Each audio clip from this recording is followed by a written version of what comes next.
Hey folks, Randy Newberg here with another episode of Hunt Talk Radio. And today I have a great guest with me. He works for a great company that we've been using for quite a while, Orion Coolers. I've been abusing them, doing everything I can to try and break one. And I'm going on a year now, and in spite of all I've done, I've not been able to break one. And they've continued to hold up in everything we do. But before I get to Damon, I'm going to quickly talk about the other two partners in our podcast, Onyx Maps.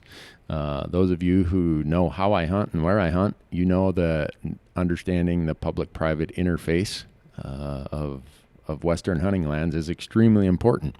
And the Onyx Maps is that system I've been using for many years. It allows me to draw more tags because I'm comfortable hunting in these areas with a lot of private land. And it helps me hunt with confidence. As they say, hunt confident and hunt smarter. Go to onyxmaps.com, and they have a new app out called the Hunt 3.0. Extremely exciting piece, and they have so many things coming out this summer that I know if you go there, one, you're going to find it worth your time. You're going to find it to be a product that is very, very helpful to improving your hunting success. And it's going to give you some insight into places that maybe you hadn't thought about hunting before. And then the other sponsor we have, you've heard me talk about, for my TV show, I have to get 10 to 12 tags a year to produce a TV series.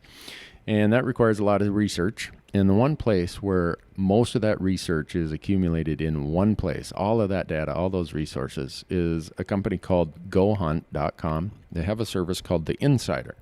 And if you subscribe to their Insider service, you are going to have libraries and libraries of Western application, drawing odds, unit research, anything you can think of in most of the Western states, you're going to find by going to the Insider. The Insider at GoHunt.com has a special that they're running, a promo code for us and our listeners. So if you enter the promo code HUNTTALK, HUNTTALK, when you sign up for Insider, you're going to get a free Gerber Vital Scalpel Blade knife, the knife that we use when we're out in the field. And it's the word of a lot of what people say today is, oh, I need a hunting consultant, or I've hired a hunting consultant. Well, be your own hunting consultant. Go and subscribe to the Insider. Use the promo code HUNTTALK, and I can guarantee you that you're going to draw more tags and you're going to draw better tags. And when you draw those tags, you're probably going to have more success. So anyhow, with that, I'm going to get back to our guest from Orion Coolers, Damon Bungard. Damon, thanks for being here. Thanks a lot for having me, Randy. Appreciate it. Yeah. Damon and I we're in Missoula, Montana today. I don't know why we're inside on such a beautiful... It is gorgeous here. Montana in the spring. You got to take them and you can get it. And right now, it's pretty good out there. It is beautiful. But we're at the Backcountry Hunters and Angler annual rendezvous. And Damon and I have been going back and forth talking. We bumped into each other a couple times last year. And I got to looking at the Orion Coolers, and Damon is in charge of everything from start to finish at Orion Coolers, and I'm going to have him tell the story of how the best kayak company in the world, Jackson Kayak, somehow becomes committed to being the best cooler company in the world. How does that work, Damon? So, well, basically, people that know Orion Coolers know that we are also Jackson Kayak. So Jackson Kayak makes the highest performing whitewater kayaks and kayak fishing products in the world. Basically, we make stuff that has to perform in the harshest conditions in the world.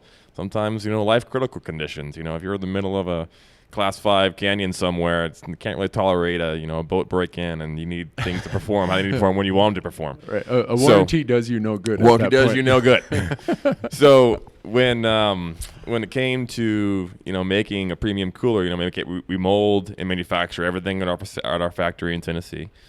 And when it comes to seeing these premium rotomolded coolers coming up on the market, it's kind of obvious. Well, we can look at that. I can look at that as an outdoorsman and say, well, I would do this, this, this, and this. Yeah. So the decision was pretty easy. Well, then let's just do that. Let's make that happen. So we decided we decided to launch our own brand of coolers and call it Orion Coolers, and kind of took that holistic look at it and said, okay, if I was just had this box, obviously it has to keep things cool. That's kind of rule number one. But then, why is that it? Why can't it do this, and why can't it do this, and why can't it do this also? And so, one of the wonderful things about our fishing kayaks, and one of the comments you always hear is, "Wow, you guys thought of everything." And so now we're seeing that same thing come across in Orion, and you see a lot of these cool innovations and unique features. Some of them are in our fishing kayaks, like the track system lets you mount all the RAM accessories or speakers or phone holders or a tray side or all these things. That came from our fishing kayaks, the versatility of being able to customize a single kayak to all these different applications. Well, now the same thing is with the cooler. Putting bottle opener corners on them. That's just an obvious thing. What happens when every party you're at, you open a cooler and you pull out a beer or whatever, you have a cap on, who stands around? Hey, who's got the opener? Well, That problem is solved 4 times over, because every corner has a bottle opener. Okay, but I got to stop you there, because the other day, or yesterday it was, at your booth here, some guy said, well, why did you go through the headache of putting a bottle opener on all 4 corners? Right. And I listened to the answer you gave, and I kind of want you to answer it here. Yeah. So our corners, they're a nice aluminum. They act as a tie down point, as a bumper, and as a bottle opener all in one. And that requires a tooling investment from a manufacturing standpoint to have this aluminum corner made. And tooling costs money. It's an investment. And the comment was, well, why do we need 4 corners when we can just have a bottle opener on one? And I'm like, well, then why would I pay extra tooling to have a non-bottle opener corner made? It's just kind of obvious. Well, if you're gonna have to invest in one, you might as well put it on all 4 corners, because it's gonna cost you the same once you invest. When you answered that question, when he asked you the question, my mind's like, yeah, why is that? And then when you gave the answer, I'm like, duh, Randy, that's so obvious. Right. But when you guys went about making coolers, you have traveled extensively, hunting, fishing. I mean, you being the product guy, the marketing guy, the a lot of things guy at Orion Coolers, your experience in the field, that for you to be from the end use standpoint to the design and the, I guess, engineering, if you want to call it that. It's a lot of times you don't get that in a manufacturing process. You have one guy out testing. He tells an engineer who tells operations who. That's completely different with you guys. It is a little different. Obviously, we have Jackson Kayak is full of very passionate people who use the products. Eric Jackson's a 4-time whitewater freestyle world champion. His son's a world champion. His daughter's a world champion. His son-in-law's. So Jackson Kayak, the Jackson family is by far the first family of whitewater kayaking. Yeah. Then when we started making fishing kayaks, we have experts, myself, we have Drew Gregory, we have Jim Salmons, all these fishing kayak experts, and we have a team of across the country and the world of over 100 of expert kayak fishermen giving us constant user feedback. So yeah, we take feedback from customers, we take feedback from his team members. But then as a user myself, I can come in and say, I need to do this. I need to do this. I don't tolerate gear failure at all. So, and that's something that, I used to do a lot of rock climbing and ice climbing and that kind of stuff. You can't like that. There's no room for gear failure, and I just don't accept it. And it's the one thing that just drives me up a wall. So when it comes to our products, and being a user, I can relate and say, because a lot of our people on Jackson's side, they're not hunters, right? Or they're not, a lot of them do fish, but they may not travel the world fishing or use them the same application. So, but I can definitely, and I've been on week-long float hunts. I've been, dropped in by plane and having to live somewhere for a long time. I've been around bears. I've been, it's all there. Yeah. So I know what I need that product to do, and then I just, when it comes, I have an engineering background. I worked a lot in the defense industry before I came to the outdoor industry, and I was used to developing performance specifications for products that our guys in the field had to use. So it was the same. I approached it the same way. I need a cooler to do all these 10 things. Get with a designer. How are we going to accomplish all these 10 things? Do them all and execute a product. Okay. So, well, the cycle's the same. When you sent me the first batch of coolers, and those of you listening know that Randy is pretty much, I don't know if the right word's an equipment snob, but I'm not going to use something just because someone asked me to or because someone says, oh, I'll pay you some money. So Damon and I got to talk, and he was in Bozeman last summer weren't you at Sims? I was visiting my friends at Sims. I was in the parking lot at Sims getting back in my Winnebago with my wife on the way to the outdoor retailer show. Right. And I knew you from the show, and we had talked on the phone. I hadn't met in person, and I was like, Randy. He's like, hey, Damon. Yeah, and so he's showing me the cooler for the first time, and I'm like, wow, some thought has really went into this. This is, as much as I think people say, oh, coolers are coolers or whatever, I looked at it right away. I'm like, all right, not only is the color unique, but the latches, the handles, the inside, the tray, the cutting board. I mean, the list went on and on. I'm like, well, they're super well designed. How are they going to hold up? And so you sent me that batch of them. And so I spent last season, and people will see them in the upcoming TV show. They'll see us using them. And I put them through all kinds of crazy things like I do with anything someone sends me. And probably the one thing that I was trying to replicate is I often end up on elk hunts in September that take me to Arizona or New Mexico or some warm place in archery season. And when I go there, I freeze a bunch of milk jugs and I head out, leave Bozeman, Montana. I drive down there. Usually takes me a day or two to get there. And then I hunt. And if I shoot something, I'm way out in the sticks. I mean, I'm out in the Gila. I'm somewhere else. And I got to have a way for this animal to not spoil on my way home. And so when I'm out there, usually, in the daytime, it gets up in the 80s. And then at night, up in the high plains, it gets down in the 40s. And I always keep the cooler closed, and I put a blanket over it. And so I said, you know what? I'm going to try something different. When I was in Colorado, it was a November deer hunt. And I brought all my frozen ice in empty milk jugs. And I said, I'm leaving these coolers next to the heater in the hotel room for 7 days. And I'm going to see. I mean, none of this warm in the day, cool down at night stuff. This is just like 72 degrees, 24 hours a day for the 6 nights and almost 7 days. And when we're getting ready to leave Colorado, unfortunately, I didn't have a buck to put in the cooler. But I opened them up, and those milk jugs were still, there's very little water. It was mostly still ice. Mm-hmm. And I'm like, all right, it's passed all the other tests. It is definitely passed the how long will it keep ice test. And so then we took them to Wyoming on a November elk hunt, and I hope you don't see these coolers because they're not like how you sent them to us. Yep, that's their job. They're muddy, they're dirty, they're scratched, they're dinged, they're, the top. I think we tipped over one of our jet boils on the top, and didn't really hurt anything, but I can tell which cooler it was that we tipped it over on. Right, I bet. So, but they held up. And so the crew with me, the guest hunters, the camera guys, they're all avid outdoors people, whether it's hunting, fishing, all the above. And every one of them are like, what cooler is this? What? Orion Coolers? I'm like, yeah. So now they're all like, hey, you think those guys will send you some coolers for me? I'm like, I don't know. Hands off. Yeah.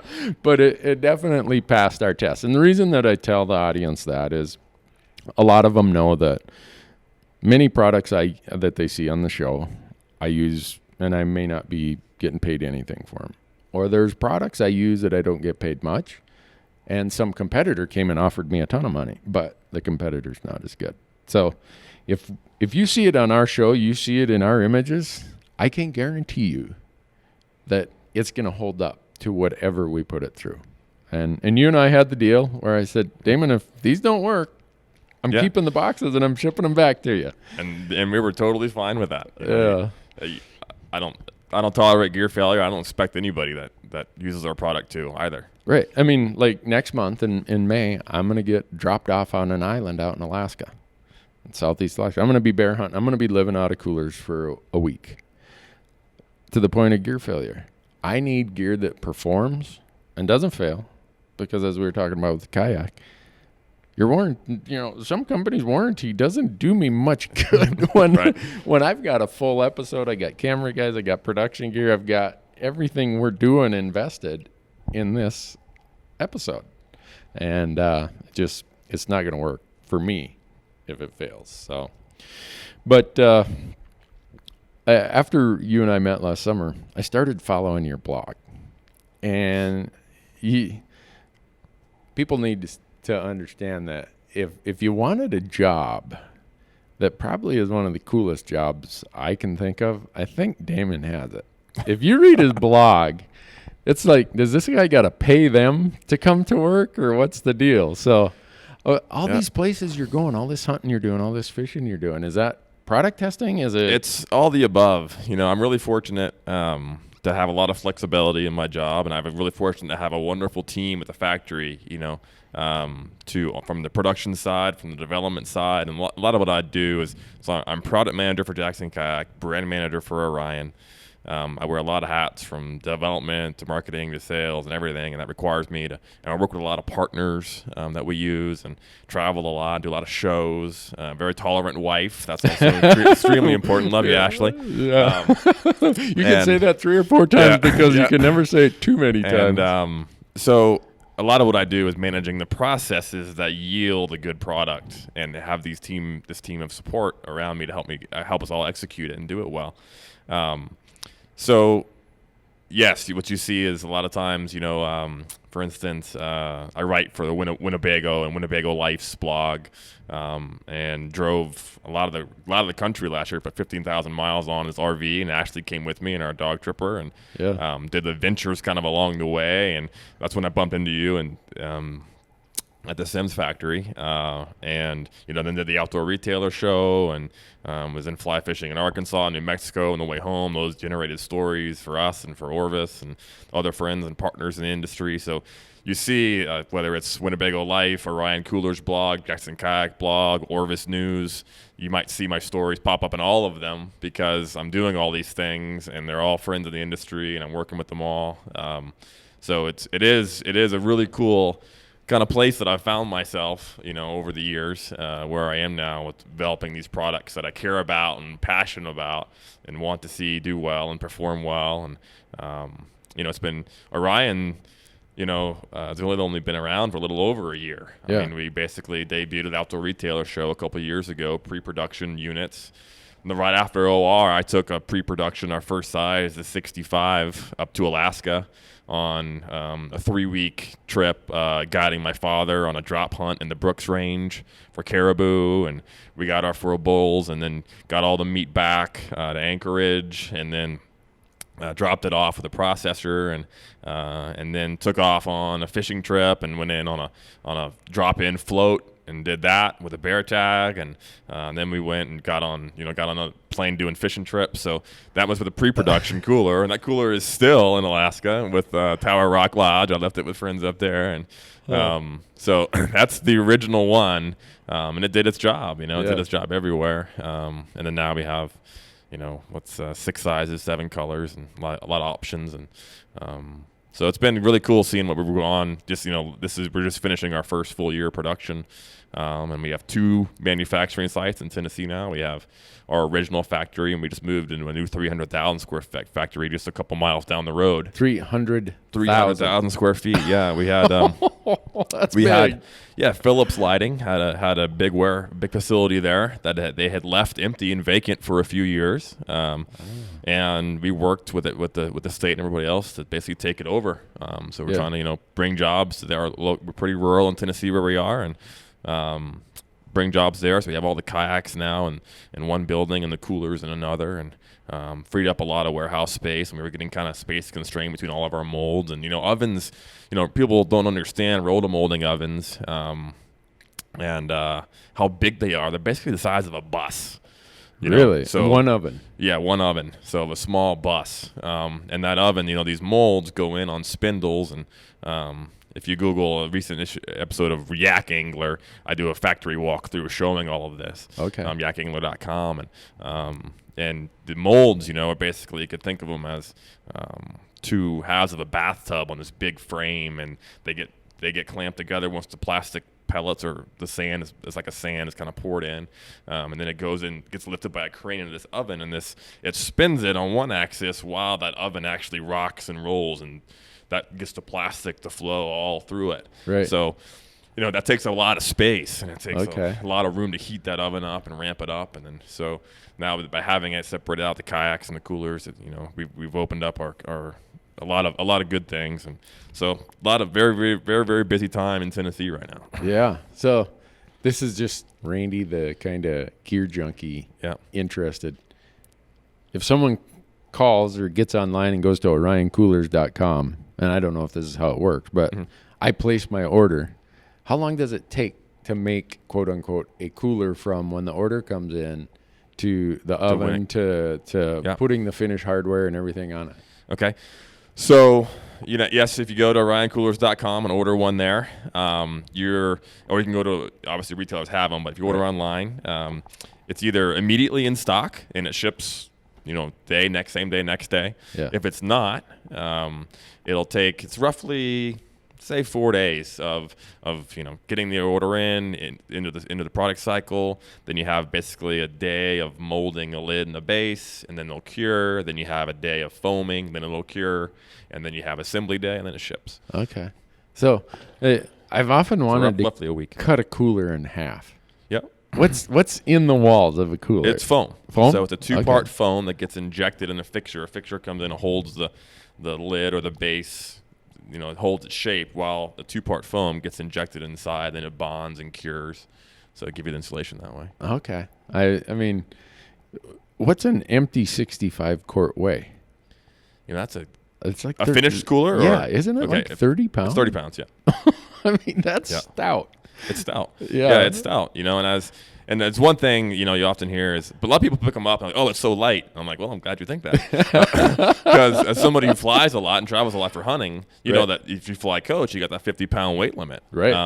And there's many, many times, and I lived in Vermont, and I go down to visit my parents in Georgia and go hog hunting. I know exactly if I go and get a hog, if I had a 45 or 35 quart, how much hog I can fill in that cooler to hit my 50-pound limit before I fly it home. And I've done that many, many, many times. Well, I think when most people look at the Orion cooler, at least the first thing that caught me is the latches, how they're completely different, and how flush mount they are, and how easy they are to just. And I thought, I wonder if those things will kind of open up because of the way they mount. Nope. Yeah, it is. You'd think, I don't know if you saw the recent Field and Stream recently did a big premium cooler shootout, and they have a guy in a bear suit, and they throw it off the back of the truck, and they use ours like in their Facebook video, and you see it go tumbling. And I could see like something, and I was like, "Oh no, a latch opens." So I had literally I slow-moed it, and I zoomed in, and I was like, "Oh no, that was just the rope handle on the side. We're good. Nothing happened."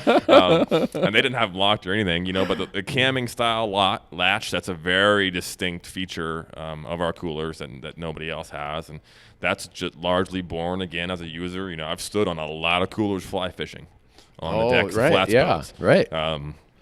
And those latches, I had, fly fishing, the number one rule to being successful is line management. Right. And the last thing you want to do is be messing with your line while you're trying to get that important cast off. And a lot of those toggle latches are very snag prone. Yeah. So having this totally flush cam system basically on the latch keeps that nice and clean. The other thing it does is that I have a 4-door Jeep. I'm often traveling a lot of gear in it. Right. And packing stuff in, spot. And then you kind of lock in this cooler, you slide it in from the back, and you expect it to slide and kind of go in. Well, those toggle latches will often catch a bag next to it, and then you basically lose your seal. That once that latch is open, the lid is still sitting down, but you basically lose your seal. So, if you're going to go drive 30 hours to Ontario and go deer hunting, or drive up there to far northern Quebec on a bear hunt, and then you got your bear, and then you got a 20-hour drive home, you kind of want that staying good and cold. Yeah. So the flush mount one solves that problem. Exactly. So it's just all those things, and as we've talked over the last year, there's just lots of little things that I look at it, I'm like, whoever did this, ever thought about some of these things, hunts and fishes, and then I start following your blog. I'm like, all right, how did I be so dumb as to start a TV show? I could be doing what Damon does if I was smart enough. But so all those travels that you do, if you, and I don't want to put you on the spot, but if I say most memorable event of the last 2 years. Most definitely guiding Dad on the caribou drop hunt in Alaska. Your dad and you flew up there. You flew into the Brooks Range? Yeah. Out of where? Out of Fairbanks? Or? So, Dad and I try to do a big hunting trip every fall. Okay. Dad's a retired colonel. We hunted a lot, wherever we were stationed in the world growing up, whenever we could, but didn't really have a lot of time. He was very, very busy and to do a lot of things. And then once he retired from that, he became county engineer in Chatham County, Georgia. Okay. And then had more flexibility with his time. And so we started trying to do these kind of annual trips. Cool. Now that he's fully retired, and I'm very much, he likes to call me his Sherpa, and I'm glad to do it. But we try to do a nice, a big fall trip every year. And we did a caribou hunt in Quebec with my brother and my father when I lived in Vermont. And it was we did a do-it-yourself, but it was they were wall tents there ready for us, dropped off, hunted. Yeah. And just, this was my fourth trip to Alaska. First time was 10 days solo with a backpack. And second trip was 4 weeks long. I left for that 2 days after proposing to my wife. Love you, Ashley. I love you. You got to go, though. I proposed. I was like, love you. Let's get married. I got to go. So I went up that was a 4-week trip. Wow. That was 2 weeks alone, then 2 weeks guiding my dad fishing, and just backpacking in and doing floats, hitchhiking. I love Alaska. It's the only place I've ever been able to hitchhike with a gun and a fly rod and a backpack and not have to wait. People will just stop and pick you up. It's awesome. That should be an indicator of, I want to live somewhere where I can hitchhike with my firearm on my shoulder and someone will still pick me up. I had a Watermaster little pack raft on my back and a dry bag and my Marlin 4570 in one hand and a fly rod in the other. No problem. 5 minutes. See you later. So that was my second trip. Then my third trip was 5 weeks. And that was 2 weeks alone, and then a week guiding a buddy from Vermont, and then my friend Brian, and then a week guiding my dad, and then a week guiding my brother, and arranged a fly-in drop, and we caught 23-inch grayling and just Arctic char and beautiful. We just had a ball. And then my dad and I just kept saying, we got to come back and hunt. We got to come back and hunt here. And so finally we said, let's pull the trigger. And we found, somebody who could fly us in. So hired an air charter through Deltana Outfitters. This is part of an 8-part series I wrote on the Orion Coolers site about how to do this hunt on your own. As the guy who tries to do that in my TV show, I read that. I'm like, whoa, I got to go do this. Yeah, but good. I'm glad. I hope it's helpful. I do very much love sharing information. I've gotten contacted by a lot of people saying, this is great. I'm thinking about this hunt. This answers a lot of questions. Yeah, and it's on the Orion Coolers blog. It's on the right? Orion Coolers blog, our Orion Life blog. If you search for a post by Damon Bungard, you can find all the ones I've written there. And this was a part. I think it's entitled "Do It Yourself Alaska Caribou," and it's part 8. I think it's 8-part series. And so we flew up, I got a rental Suburban, and we drove all the way to Fairbanks, and then the Haul Road, was a common, it's an adventure in and of itself. People travel from around the world to go up the Haul Road to Deadhorse, and we met all kind of characters. So we hit it's 400 miles of dirt, so we hit that, and drove. Saw moose and you saw a lot of good wildlife on the way up. Even ran into this is a funny story, a little side story on the way. So living in Vermont, you just run into people. Vermontsters have a reputation of just showing up everywhere. Okay. And here we were 300 miles up the Deltana Highway, or the Haul Road and Dalton Highway. And the road was washed, and there was like a construction crew out because all the truckers used this road hauling the pipeline. And I'm the only car stopped. And then here comes a green license plate behind me. And I was like, you got to be kidding me. And I got out, and sure enough, they're from Vermont. They had driven all the way from Vermont, and one of them knew a blacksmith buddy of mine, Jim Fechtow, in Heinsberg, Vermont. So it was hilarious. Anyway, so eventually we slept that night by a quarry, and then got up the next morning, just, tended right behind our Suburban, and then got up next morning, hit the airstrip, and we were actually there a few days early. And we expected to just fish for grayling and char, but we waited for our flying day, and they're like, hey, you guys Bungards want to go? And we were like, okay. Sign us up. So we were like, let me just, abort the rental car here and do it. So we did the whole, just ripped the rental car open and got the Orion out and took our food out. And, you can't actually fly an Orion that size of 65 in on little Super Cubs. Super Cub, yeah.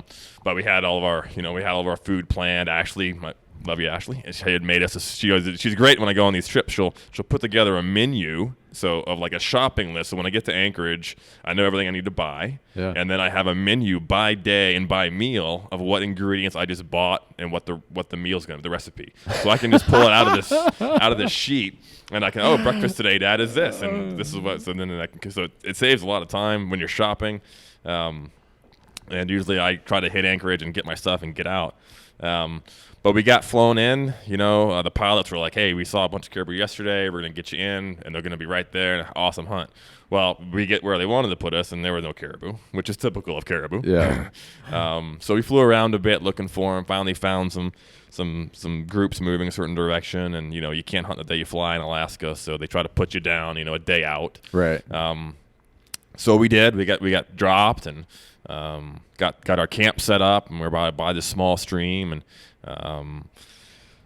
spent that evening just sitting there glassing, watching caribou in the distance. The next morning, 6 a.m., zipper opens, and got to get out and use the facilities, and there's caribou. Dad's like, hey, there's caribou, 100 yards from the tent. Whoa. So we had spotted a plan the night before. I wanted to send him one way, me the other way, and that's what we did, and got out and circled them, and I got in position and followed them, and by the end of the day, there were 3 bulls on the ground and a lot of work to be done. And I spent the next day till late that night packing meat, and then till the next day. And by lunch the next day, we had 3 bulls hanging in camp. And in that blog, I go into some of the little tricks that I've learned. One of the biggest problems up there on the tundra is figuring out how to hang meat. Right. Because there's no wood to build meat poles or anything else really. And you can, if you have your meat, let's say you have it in a tag bag or whatever it's in, you can kind of lay it on some scrub bushes and stuff to prop it up and get some airflow around it. But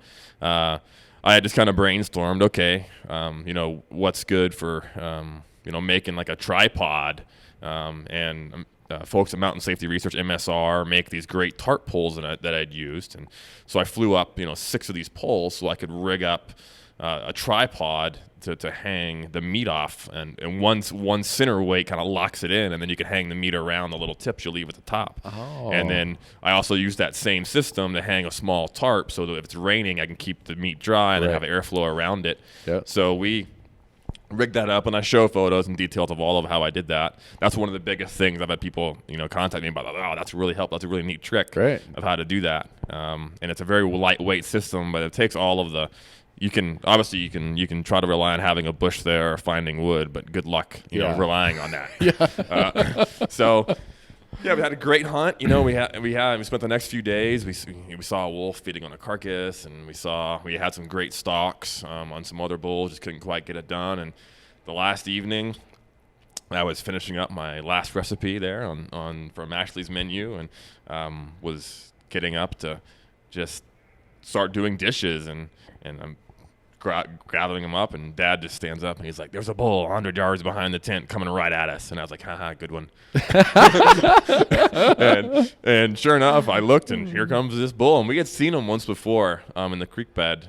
He's kind of we call him the oddball. He had all caribou racks are certainly always kind of unique and funky, and he had one kind of longer forward side to his rack, and then another one kind of up and back, and some funky long spindly tines coming off. And And sure enough, here he comes. So I was like, get your boots on, get his boots on, and I was like, we used the tent silhouette to slip out of his sight to get down in the creek bottom, and got over there. And I was like, he's gonna pop up over here. He's gonna pop up over here, because I propped my pack up for Dad to shoot off, and got ready. And sure enough, here he disappeared. We kind of creep up, and he's gone on one of the little undulations in the land there, and there he just emerged, and boom, there he was, 80 yards away. And Cool.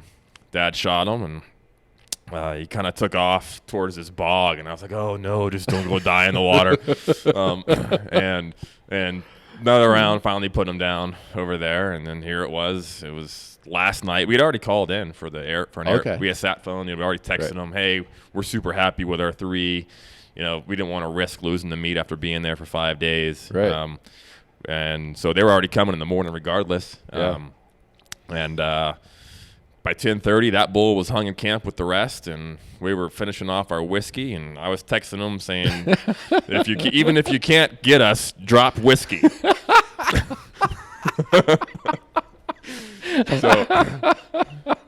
So we enjoyed ourselves. And How old is your dad? that's a good question. I should know this better, but I'm gonna go with 63. Oh, okay. Yeah. All right.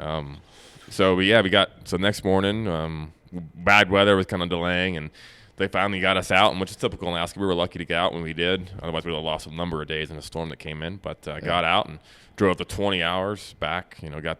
I used paracord and strapped 4 caribou racks on the top of a rental Suburban.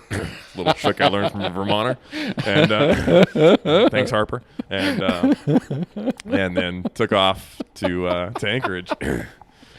Oh man. So that was a very memorable trip.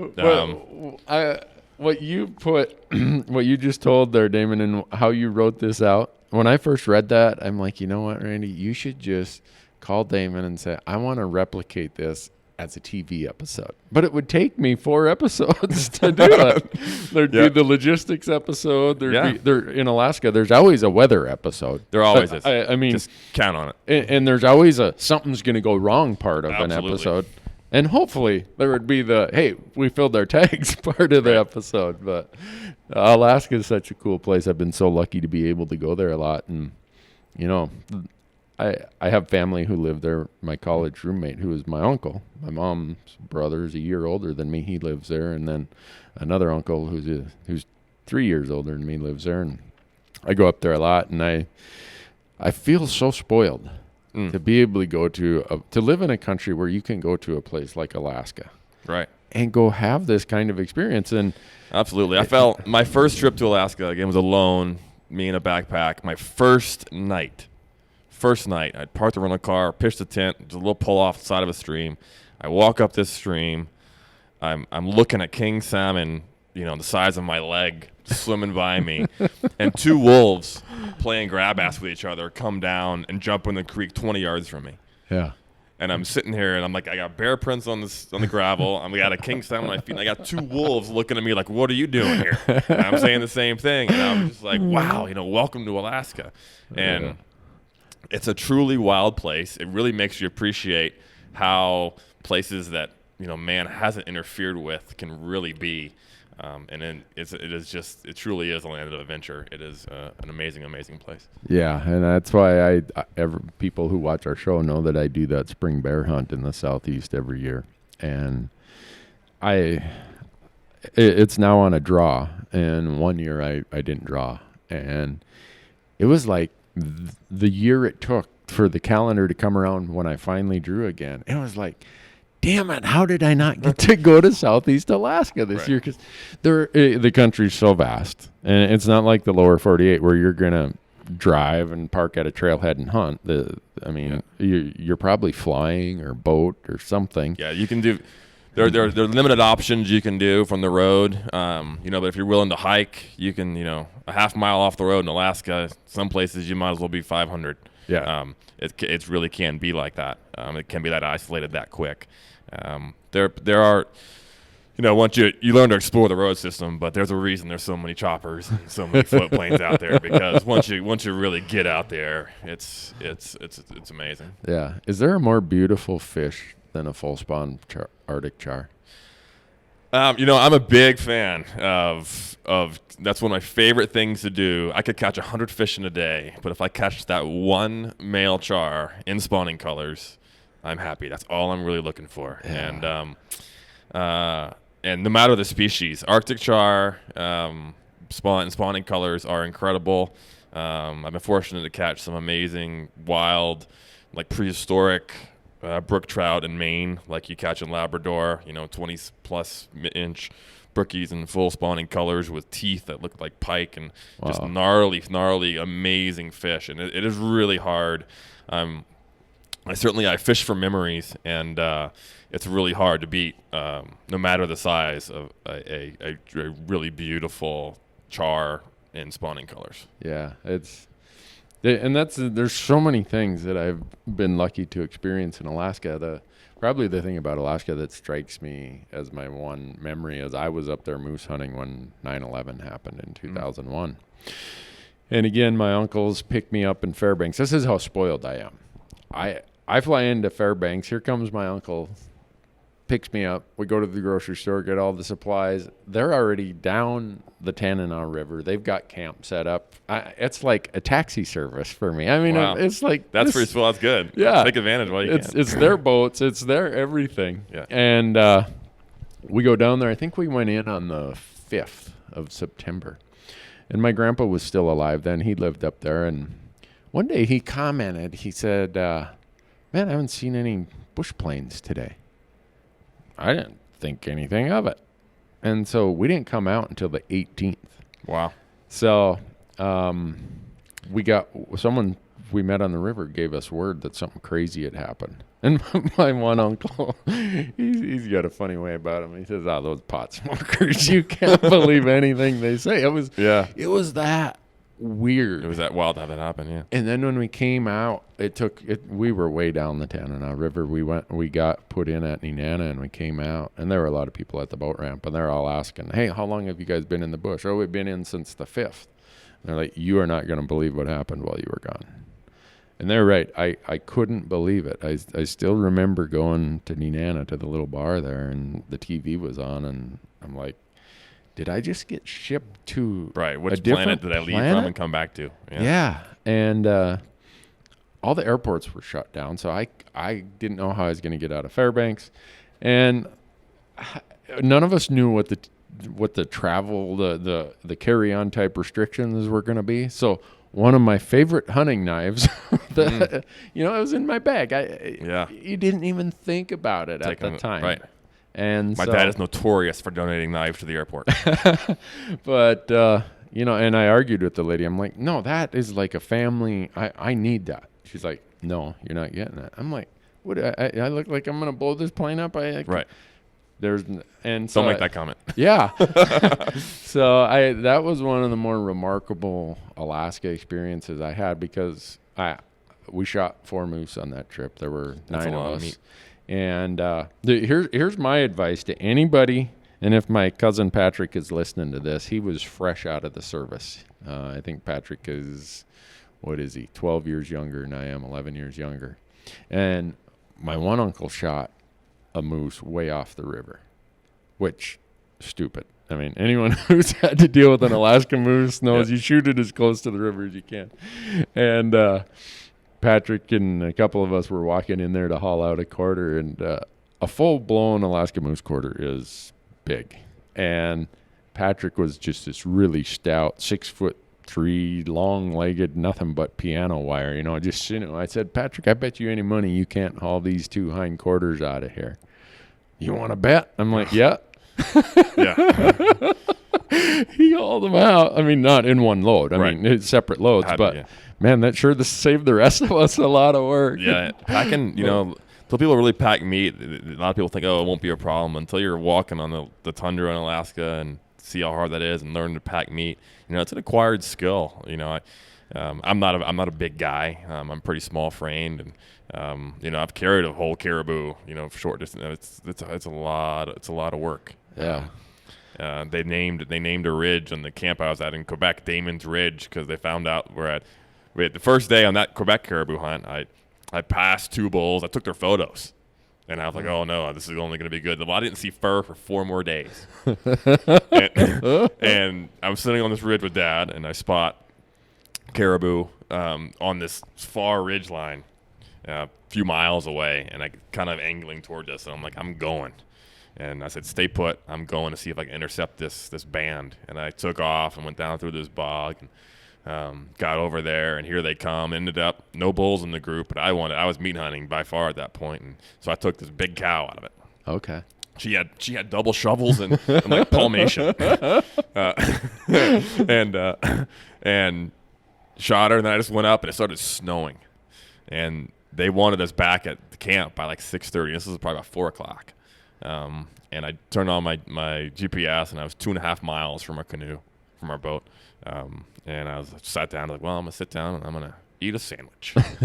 So I sat down, I ate my sandwich, and I got on the radio to Dad, and I said, well, Dad, I said, I'm going to be a minute because I got a caribou here to cut up. And he wanted to get my brother and come look for me, and I was like, don't just stay put. You're just going to make the situation far worse. And put that cow on my back, and I just put my head down and came back. I remember I went straight through that bog. I had to hike around. I went straight through it, waist deep in cold weather. I was like, well, I just knew there was a warm cabin waiting back, and so sure enough, got that caribou back to the boat and dropped it. And I passed Dad and brother on the hike across the ridge they were on. I was like, I'm not stopping because I don't know that I can restart. Yeah. And I just kept my head down and going. And Dad's like, I've never seen you so tired. And I was like, well, that's a lot of work. Yeah. So. Well, we're sitting here talking about these remarkable experiences we in America get to do because of public lands, because of the fact that wildlife is held by the public in America. But you were telling me how growing up with your dad was he in the Marine Corps? Army. Yep, Colonel. That you ended up traveling a lot. You went to places in Europe, you're in other places, and you probably got to see that, guess what? The rest of the world doesn't necessarily have the bounty of opportunity that we have. Absolutely. And it's something you very much see when you travel. When you travel in Europe, and if you're a European hunter, my dad was fortunate. A lot of my family comes from a hunting background. My great-great-grandfather was a game warden in Austria, and Bungard's an Austrian name. And so we have a lot of Bavarian and German and Austrian hunting heritage in our family.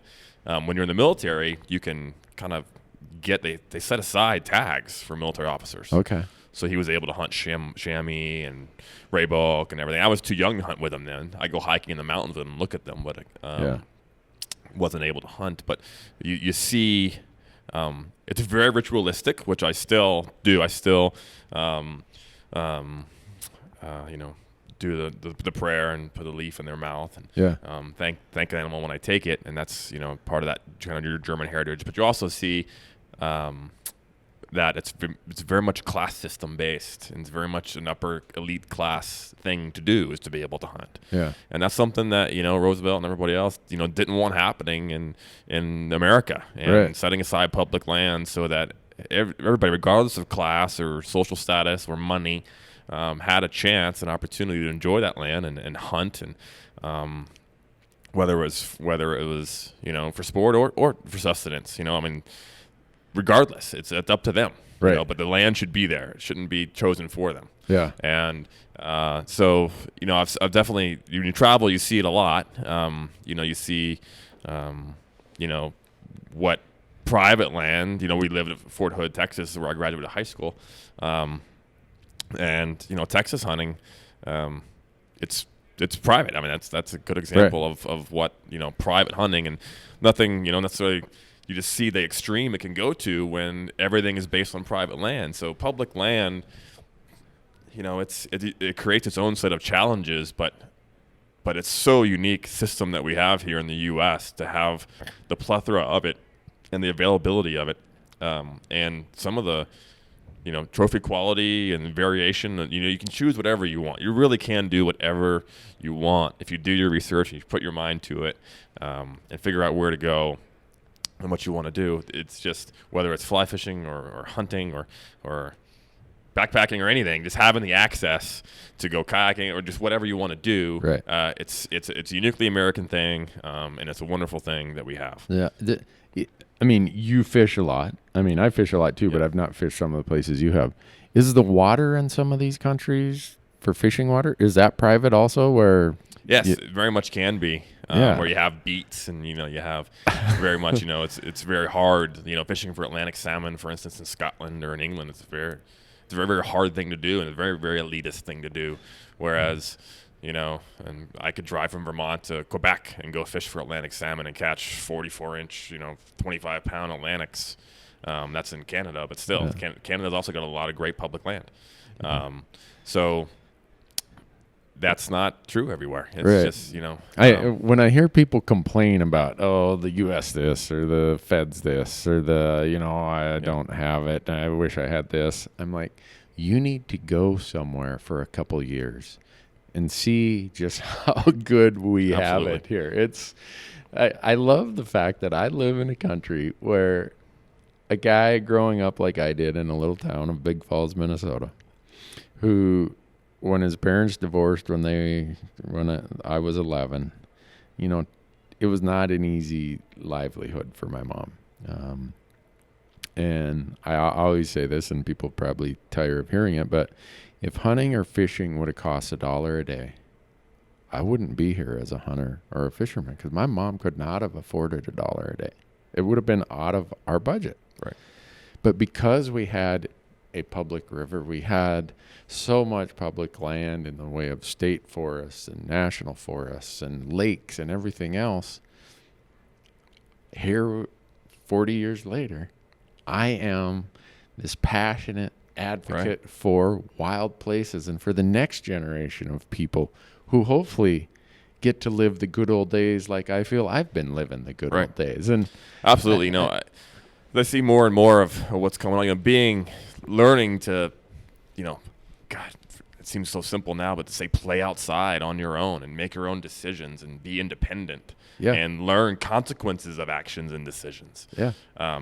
It's something. To me, public land gives you all of that. It teaches all of that. Yeah. Being outside teaches you things. You learn so much every time. There's this public canyon, public land that I hunt near my home in Tennessee, and every time I go in there, I find something new and cool. Is that where your last blog was written about, or one of your recent blogs? Could be one. There was an Orion one I talked about eastern backpack hunting, which is a rare thing. Yeah. I moved there, and there's this canyon near my home, and one of the local friends I made, I was like, well, who hunts in the canyon? He was like, well, nobody hunts in there. Deer just get old and die in there. And I'm saying to myself, those two sentences don't go hand in hand where I'm from, so I need to go in there. Yeah. And I don't like having company in the woods when I hunt, and I'm willing to put in that effort to go to earn that. Yeah. And even if it means there's no animals there or fewer animals, that's just my preference. And it's because people can't get a 4-wheeler in there. They don't hunt. Mm-hmm. And if you use ATVs properly, nothing against that. But the Eastern mentality of, putting a backpack on and cutting in there. And he's like, well, if you kill one, how are you going to get it out? Yeah. Like even the concept of quartering an animal in the field and putting it on your back is just completely foreign. When I grew up in the Midwest, it never entered my mind to do that. Right. Never. Right. It's funny you say this about Tennessee, because a couple guys got a hold of me from Pennsylvania. And they said, Randy, there is a place in Pennsylvania where it's like just what you said. There are deer dying of old age in there, because it's one of the few places in Pennsylvania you really got to bust your hump to get in there. There's not a road. There's not anything else. You should come and do it. And it's really intriguing to me. And then I emailed and replied and said, if I go do this and put it on TV, it won't be. Yeah. It's not going to be that special place. So right now I'm like, I want it to stay special. Yeah. But it's funny, that place that I wrote, some people that live there know it, and they're like, oh, I know you're hunting. I was like, don't say anything. Because most people don't. They have no idea. And the fact is, along the Cumberland Plateau, there's a lot of public land. And it's because it's just rough terrain right where the plateau drops down. And people just don't go in there. And largely because, there's a lot of other deer you don't have to work for. Right. Yeah, But I go in there and I find caves, and I found a box turtle in December. I found this amazing shed this year of a buck that I've been trying to find, and I knew where he was bedding, and this cool bluff. There was a natural bridge, a natural stone bridge down in this gorge, and the river there. The rivers in Tennessee are really interesting because they're all tied to these caves, so they won't run until the cave's full of water. So you might see a river and then go around a bend and the river's gone because it went underground. Then it'll come back another quarter mile away. Whoa. So it's kind of wild because there's a cave there, and until that cave's full of water, the river won't actually run. Okay. So where I go in, sometimes I have to bring down my Alaska hip over boots, Neo's pullover boots to cross the river. Sometimes it's bone dry. Yeah. But there was this buck, and I knew he was working that area. I knew where he was bedding. Kept finding beds, I could smell him on the leaves on the bed. And a buddy from Vermont came down, and I was like, all right, I know. Let's go, let's go. And I put him on one spot in the knoll. I'm like, if he's on there and he busts me, it's this very isolated knoll. I'm like, if he goes up, you might get a shot. And I start cresting the knoll, and I'm just sneaking, and then I just see tines. And I'm like, oh, I got him. I'm like, he's bedded in his bed, and I got him. And I get up on, I'm like, he's really standing still. He's either watching me and I can just see tines over the horizon line. And then I just something's not right here. And then I kind of crept up, and it was just his antler laying there. Oh, from the spring before? He had 14. No, it was fresh in December. He had shed it, I bet, the night before. So the blood on the base. Okay. Oh, so in your deer, like in Minnesota where I grew up, some of the deer shed in December. Yeah. And so you're saying some of your deer found it in December. Okay. Yeah. I got you. It was the earliest shed I've ever found. Yeah. And this was the year of finding early sheds. I was hunting here in Montana, up in the Yak, and we found a moose antler before Thanksgiving. Really? With blood on it. Huh. So anyway, I think that was kind of that deer's way of kind of giving me the middle finger, saying, I got you, pal. Try again, buddy. Yeah, you had me right, but I won. Well, it's just cool to live in a country where you and I are sitting here telling these experiences. Every place in America, some guys could be sitting around a fire or sitting around their camp telling the same kind of stories, and that is not the norm of the world. No, it's not. And I think that's why conservation in America has this it is now, it wasn't always, but in the last 100 years has become so much a part of the fabric of who we are and what we hold ourselves out to be, that you can attribute that to the fact that we have a cadre of hunters and anglers and people connected to these public lands. Absolutely. When it comes to, obviously as a hunter and as somebody who likes to promote hunting and eating what you kill, I have friends across the gamut. And we all do. And one thing that I've said, they're like, well, why would you hunt something you're just going to kill? Why would you kill the old one? You're just going to kill them. They won't sustain themselves. And I've said, after traveling, you see this. I said, when humans value an animal, it'll become extinct. Yeah. When hunters value an animal, it'll be protected. Right. The same is true with the land. Humans, meaning they will hunt an animal, poach it, whatever, it's got value. They'll kill it until it's gone, out of greed, out of whatever else, of ignorance, whatever you want to call it. When hunters value it, it's protected so you can continue to hunt it. It gets conserved. It gets conserved. Right. Wise use for the benefit of future. Absolutely. Yeah. And you see that, when you travel and you see overuse. And I think it's great how some of the lessons that we've learned, America should be a leader when it comes to that. The way we've conserved land, the way we've conserved animals. And you see that, we went on our honeymoon to Belize, my wife and I. What they've done, Bonefish and Tarpon Trust, for protecting permit and bonefish and tarpon in the waters in Belize and other areas, and doing that research and realizing there's a big system here, and you can't just keep plucking little pieces and expect it all to keep working together the same.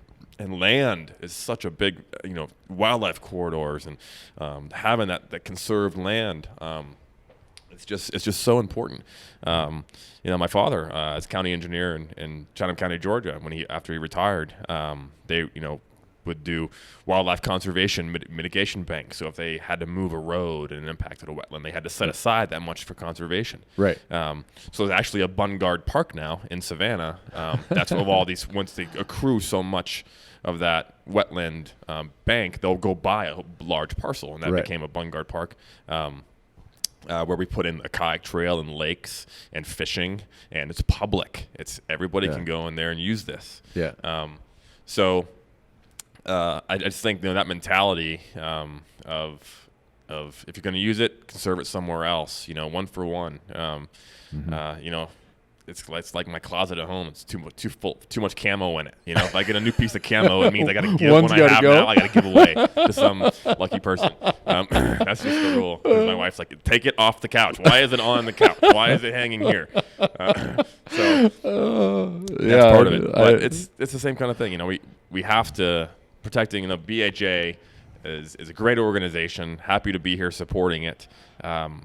One interesting comment that I've heard, because I do all these things. I fly fish and I hunt. And Charlie Ingram, some of these viewers may know Charlie Ingram. He's been in the professional bass fishing world for a long, long time. He's a friend in Tennessee. Lives near our factory, and we became friends. And he came up with Jimmy Houston and Bill Dance and those guys, and Legend of the Outdoors. And Charlie makes fun of me because he says fly fishermen don't hunt. and I says, well, maybe in the Southeast that's true, and it kind of does tend to be true in the Southeast, I suppose. But I was like, well, I think of all my friends out west that a lot do fly fish and they hunt, and they appreciate the access to it. And they could just be my friends because they do that. That's partially part of it. But the same token, there's a lot of people out here who fly fish and who hunt and who want access to rivers, who want access to land. And I think BHA is just a great kind of representation of that group of people who cross over in what they do in the outdoors, and they just want to see it continue to have access and be that way. Yeah, it's and that just outside the door here is probably 500 people just walking that little hall area there with all the displays. Who, most of them, if someone said there's a sheep on that mountain, and you get to pick who you think would be able to find that sheep, my money's going to be on a couple of those guys walking that floor out there. There's that I know. There's some folks out there who know how to get around a mountain. I'm sure of it. They would walk my sorry accountant butt into the ground, leave me there, and kick me off the trail when they came by 3 days later. You can tell, some guys are just like nothing but leather and sinew. Right. Built for the mountain, Yeah. And people see what I do, and they don't see all the work that I do and how much time I spend at a computer. Actually sitting, and sitting is and computers in one sense, they're part of our livelihood, but they're also the bane of my existence. Human beings weren't designed to sit. And there's been more than one occasion where I hit a mountain and the hunting trip is beginning, and then I start packing and I realize I need to sit so much less. I'm the same way. I tell people that for 4 months out of the year, I drive a desk for a living. Yeah. Driving is really one of the worst thing.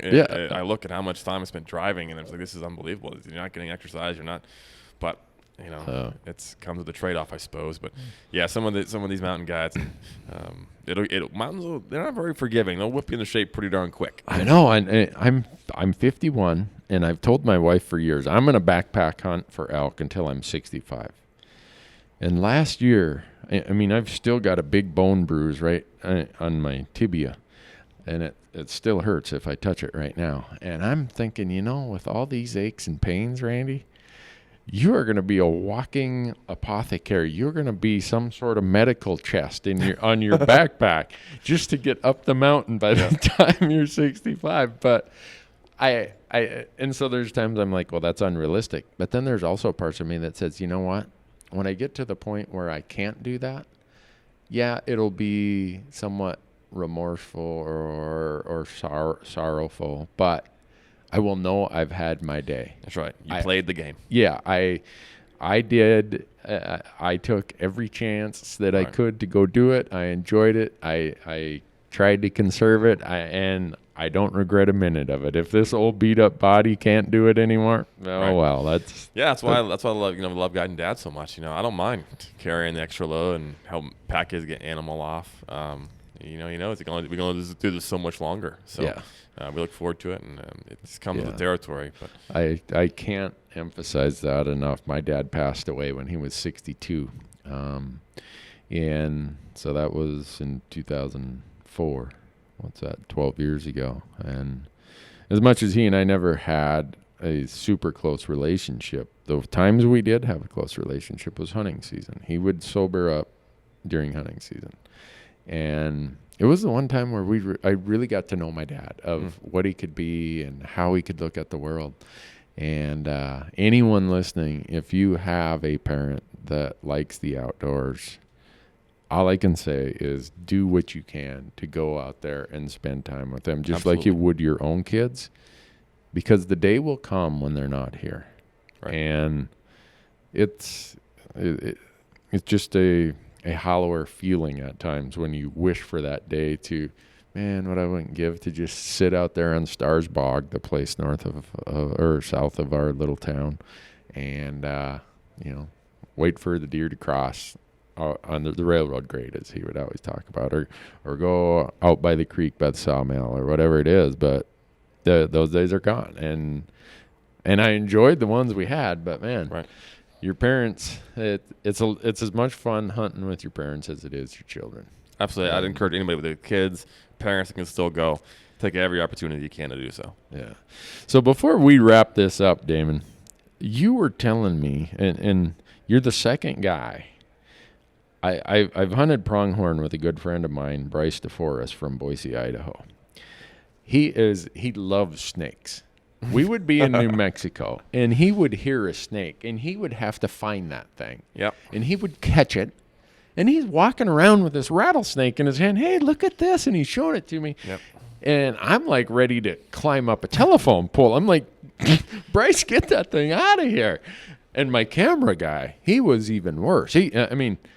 I run into snakes. I dodge them. I'm fine with them when I'm out there, but don't be putting them next to me. It is kind of the thing. So you're telling me about this snake deal that you've... Yeah, I've always loved snakes. And that was one thing that got me outside just a ton as a kid, was going snake hunting, going looking for snakes. So as a kid, we'd fly home from wherever we were stationed in the world. My brother and I lived with my grandparents in South Carolina, and my grandfather, Daddy John, ex-Marine, and he just wanted me out learning to shoot guns and catch snakes. And if he found a snake in the woodpile, he'd come grab me to come catch it. I got a photo.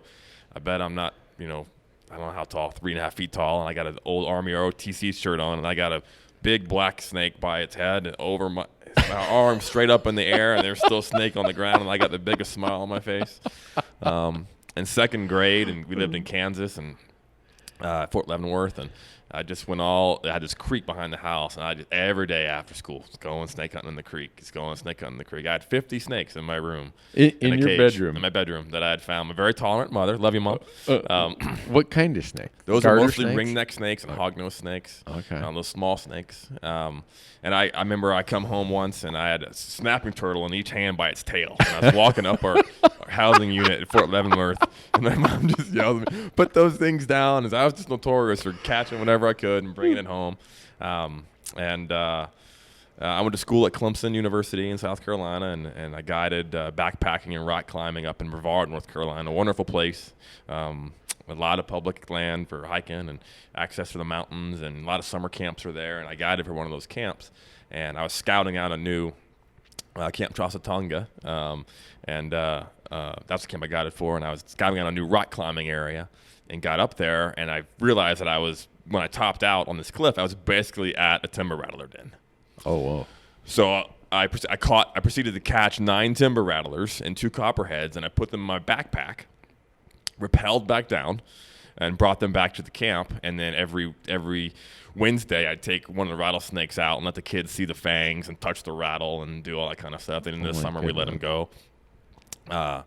And so I've just, in high school in Texas, at Fort Hood, we had some properties we had access to, and I'd go out and I'd catch 1 or 2 rattlesnakes, every time I went after school with Dad. And got into rattlesnake taxidermy after meeting a taxidermist there, and actually got second and third place at the 1995 Texas State Championships for rattlesnake mounts. One was a 60-incher.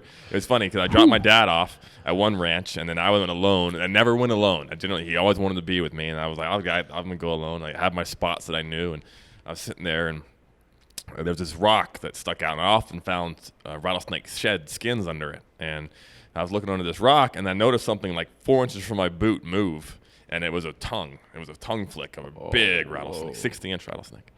And I caught it, and I was alone, and I had my snake tongs, and he was so long I couldn't lift him up enough to lower him into the snake bag.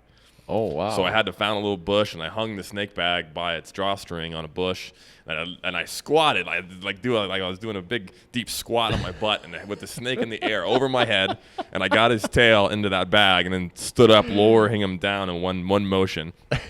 Put him in a cooler. It was not an Orion cooler at the time.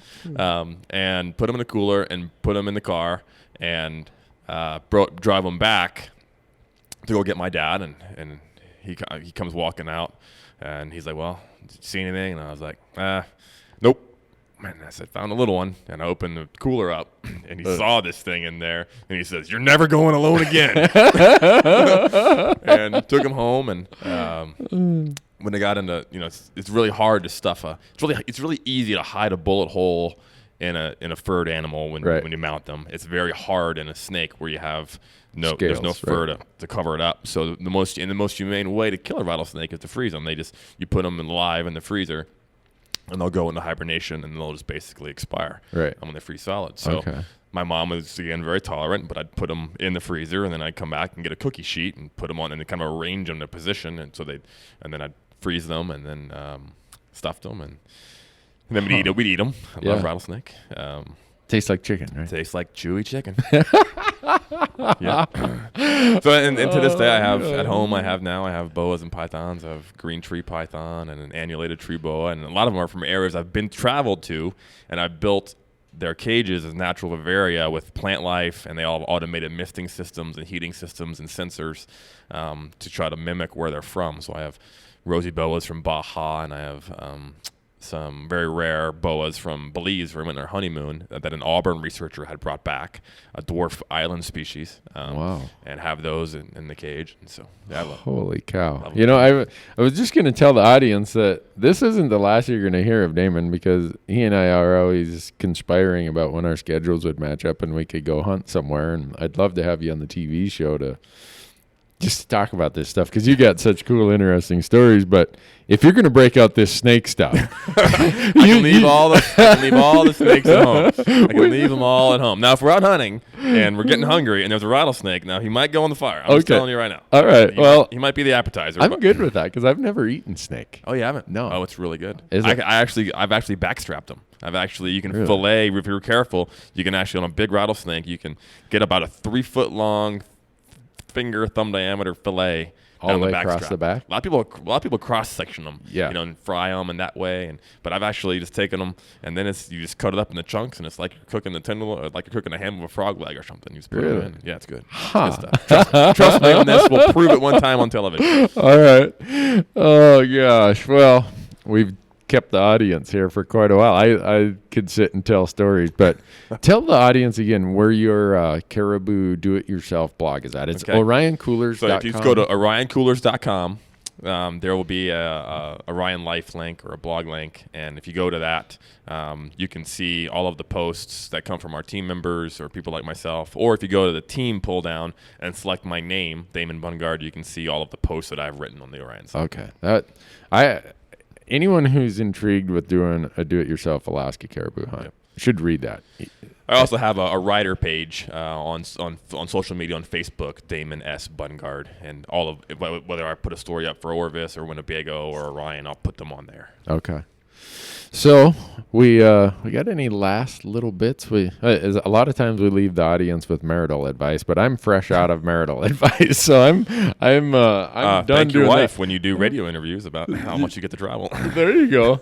And my wife got wind of the fact that I had been doing marital advice on the podcast, and she's like, "Really?" I think I'm going to start listening to that. And I'm like, oh, no. I'm Yeah. I'm going to pay. So I could have a backlash. I'm kind of retreating from that as my closing comments for a while. But you got anything you want to leave the listeners with? I just say get outside and play as much as you can. Have fun.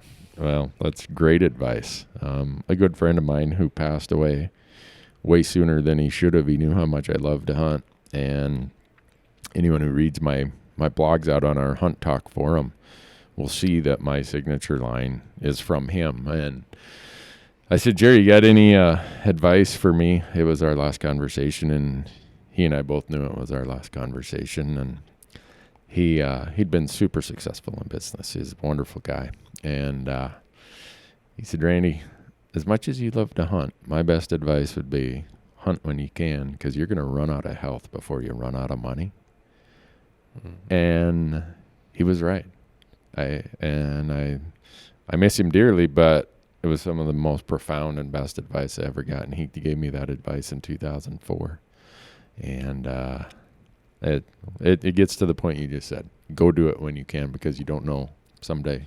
Absolutely. You're not going to. If I have a complex about one thing, it's time. I can't stand wasting time. Yeah. And getting out and time in the woods is never wasted. That's right. They're or on the water or Right. wherever it is. So, well, folks, thanks for listening. Damon has I think made it very apparent that he lives the life. He is the guy. He's the mind at Orion Coolers. And if you're wondering why Randy is so impressed with Orion Coolers, I would say a lot of it is a reflection of Damon's outdoor experiences, his thoughts, his way of doing things. And if you get the chance, I would suggest you pick one up.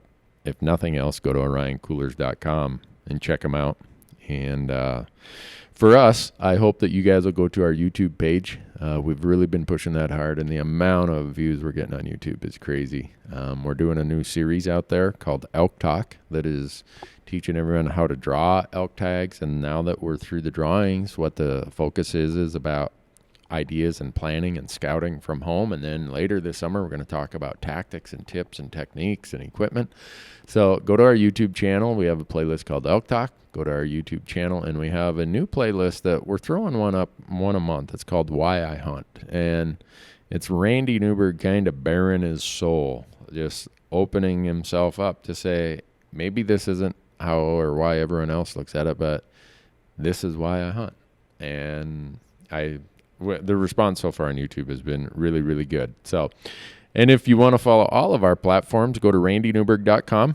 And those of you who are followers and members of our Hunt Talk forum, you know how useful the information is out there and how much we share with each other and how much advice can be given and just the fun stories and pictures. That's at hunttalk.com. So, Damon, thanks so much. I can't wait till we get to do this around a campfire someday. I'm looking forward to it. All right. Thanks for listening, folks. For listening, folks. For listening, folks. For listening, folks. For listening, folks. For listening, folks.